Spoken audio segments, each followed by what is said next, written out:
He spat on Dak Prescott, and for one chaotic, furious second, everything felt like it might unravel.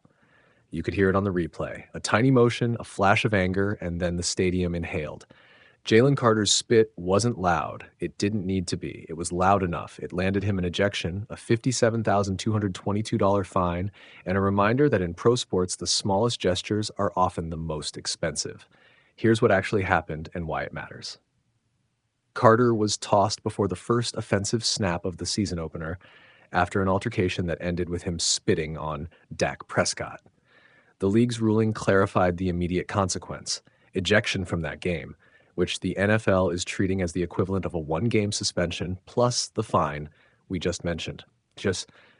Carter's camp didn't appeal. His agent said they spoke with the team, the league, and the union, and decided the best course was to accept discipline and move on. That's the short version: a moment, a penalty, and a tidy administrative resolution. But the deeper story is about trust, image, and leverage in a sport that polices both violence and spectacle. First, let's talk optics and accountability. Spitting is not a tackle. It's not a dirty block. It's a demeaning act.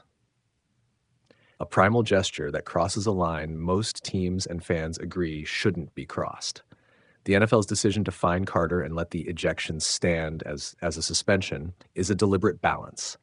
It punishes without wrecking a player's season-long availability. The message reads like this: we don't tolerate that behavior, but we're not going to destroy a young player's career for a single, albeit ugly, mistake. Whether you agree with that calculus depends on whether you believe punishment should be proportional to intent, or whether certain acts should carry a far sterner price for the sake of setting a clear cultural standard.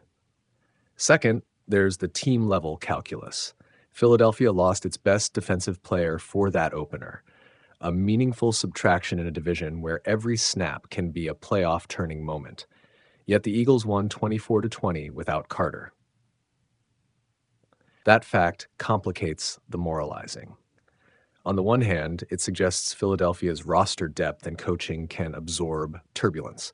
On the other hand, it's a bittersweet win. The team secured the result, but at a reputational cost they didn't need.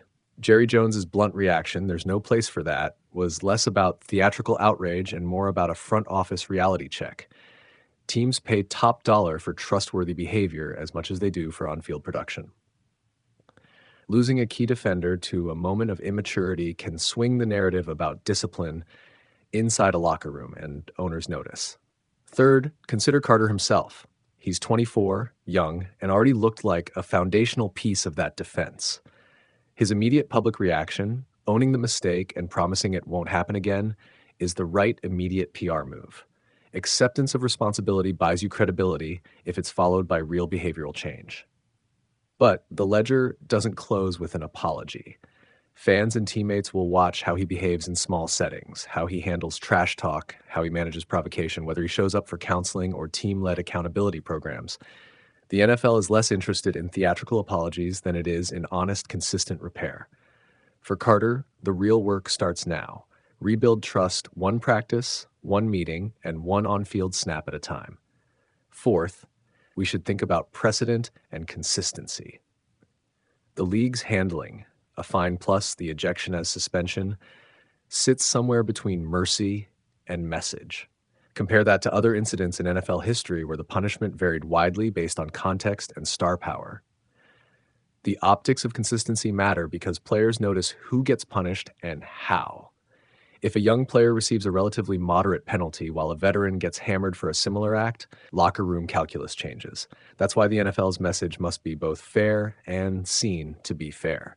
Otherwise, discipline becomes a bargaining chip rather than standard.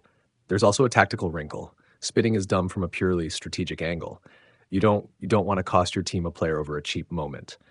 The Eagles' victory without Carter is somewhat reassuring for them. They can win without their star on any given Sunday. But the habit of risky behavior can't persist if you want to be a perennial title contender. Short-term wins are cheap if they come with long-term instability. Coaches and front offices will now be pressed to turn this moment into a teachable instance, either through internal discipline, structured reflection, or leadership-driven culture sessions. How Philadelphia responds behind closed doors tells you whether they'll convert a headline into a lesson or let it simmer into a recurring problem. Another angle, the fan and media layer. In the era of instant replay and social media, moments like this get magnified, looped, and weaponized. Carter's misstep will live on X and highlight reels. Opponents will use it to fuel narratives about him being hot-headed. That matters because perception bleeds into referees' eyes and into opponent game plans. When a player carries a reputation for losing his temper, refs might be less likely to extend benefit of the doubt calls. Coaches may game plan to exploit emotional spikes. Reputation shifts are subtle but real. They alter how the whole league engages with a player. But let's be cautious. Every mistake isn't a career-defining ruin. We've seen players respond, grow, and become leaders after public errors. The key variables are sincerity, like consistency and support. Carter's decision not to appeal suggests an eagerness to close the chapter quickly and get back into a routine. That's smart in the short term. The long-term test will be whether his conduct and performance align with the apology. If they do, this will be a footnote. If they don't, it will be an elephant in every locker room conversation. Finally, there's a human beat that's easy to forget amid recriminations and policy talk.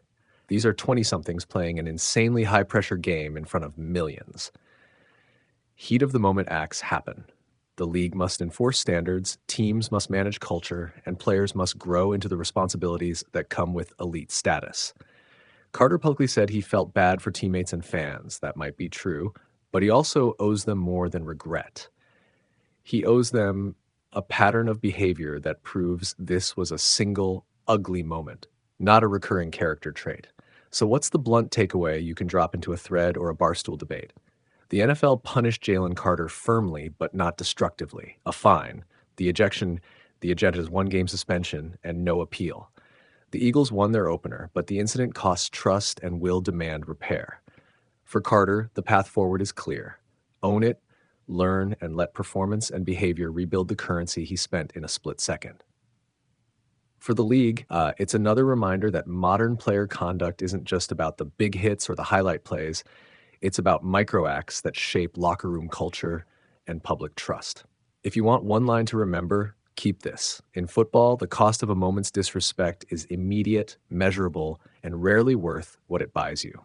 Spit might be fast, but consequences last far longer. The NFL has fined Eagles defensive tackle Jalen Carter $57,222 for spitting on Cowboys quarterback Dak Prescott, and will treat his ejection from the season opener as a 1-game suspension, meaning he won't miss any additional games. Philadelphia beat Dallas 24-20 without Carter, but the league made clear the act warranted punishment. Carter's agent, Drew Rosenhaus, said the player will not appeal the fine and will instead focus on the Chiefs game. Carter himself apologized after the incident. "It was a mistake that happened on my side, and it just won't happen again. I feel bad for my teammates and the fans." Cowboys owner Jerry Jones called the behavior unacceptable and noted the cost of losing Carter for the opener.